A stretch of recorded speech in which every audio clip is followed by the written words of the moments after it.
So the topic that I chose to focus on was the decriminalization of drugs in Washington State.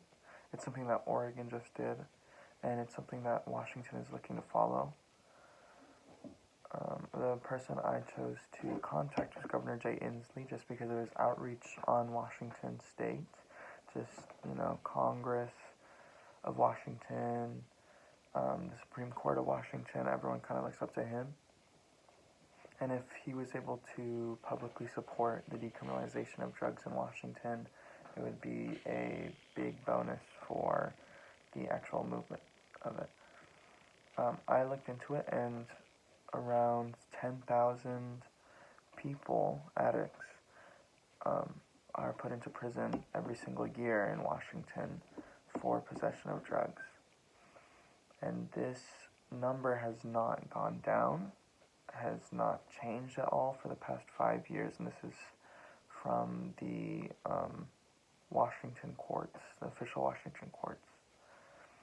Now, incarceration is not the answer.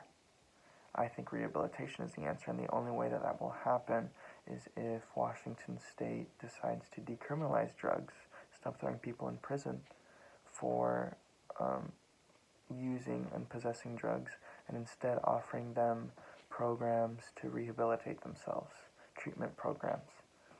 I also used the examples of some other nations of the rest of the world. WHO has supported it, as well as other medical organizations, and I used the example of Portugal, which decriminalized its drugs in 2001.